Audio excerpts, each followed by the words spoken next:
Kung papayag ka, magpapakasal tayo. Kahit ngayon din. Salamat sa awa mo, Eric. Si Benny lang ang mahal ko.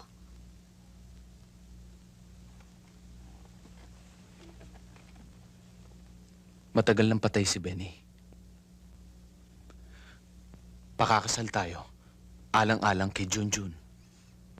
Kalimutan na muna natin ang ating mga pangsarili. Saka na lang natin pag-usapan ang tungkol sa pag-ibig. Lisa, papasok ka na ba? Mamaya pang 2:30. May nangyari ba kay Junjun? Wala. Dinalaw lang kita. Pwede ba tayo mag-usap?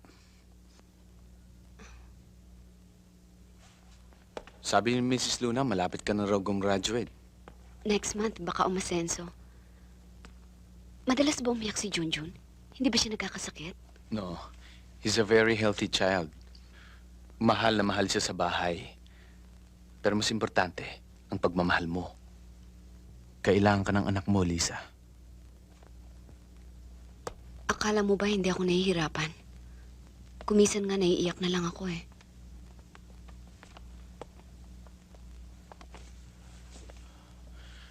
Mula nang mapunta ka rito, mula nang mamatay ang inay mo,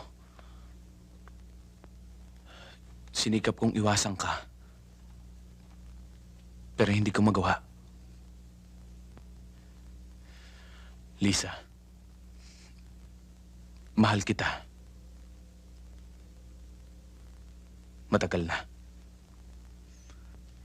Kung papayag ka, magpapakasal tayo. Kahit ngayon din. Lubos-lubusan na ang pagmamalasakit mo sa akin, Eric. Ayoko na samantalahin pa ang kabaitan mo. Maibabalik sa iyo si Junjun. Tutulungan kitang ipagtanggol ang mga karapatan mo. Paano si Maya? Break na kami ni Maya. Nasa Singapore siya ngayon. Nagbabakasyon. Salamat sa awa mo, Eric. Si Benny lang ang mahal ko.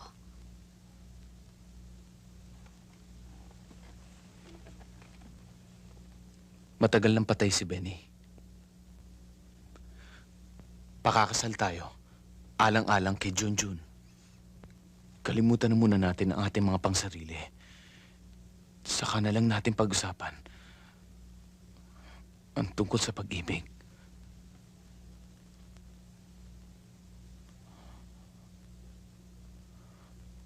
Eric Monteverde, kusang loob ka ba nagpunta rito upang tanggapin si Lisa Garcia bilang iyong asawa habang buhay sa hirap at ginhawa? Opo.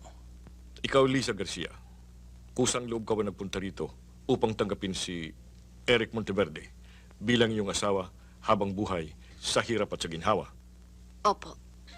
Walang hiya ka! Walang kwenta kang anak! Bakit mo pinakasalan ng malditang yan? Roger! Tama na yan.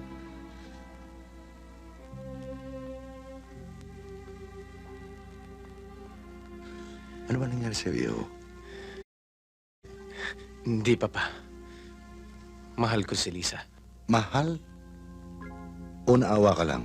Nung una, yan din na naisip ko. Mahal ko siya, Papa. Natagpuan ko sa kanya ang katangian hindi ko natagpuan sa iba. Kahit na kay Maya. Pinakasalan ko siya dahil mahal ko siya.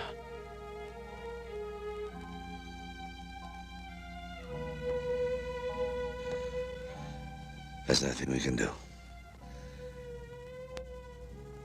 Eric is old enough to make his own decisions.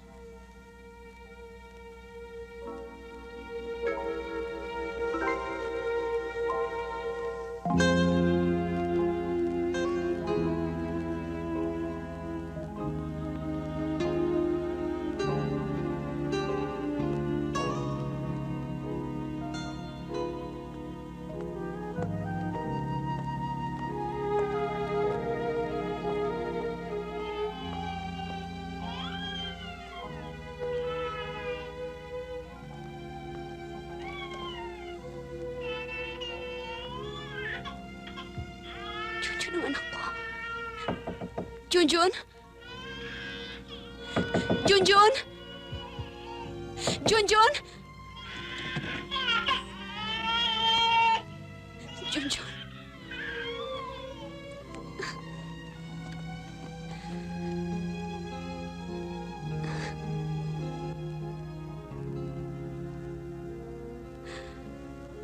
Anak ko.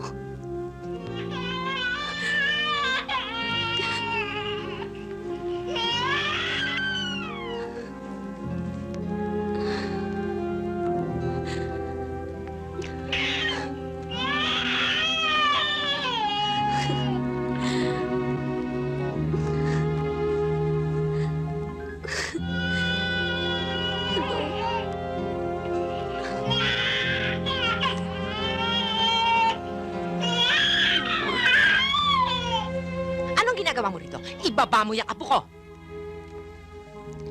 Pwede ko bang kargahin si Junjun kahit sandali? Akin na yung apo ko at iniistorbo mo lang. Oh, sige, lumabas ka na.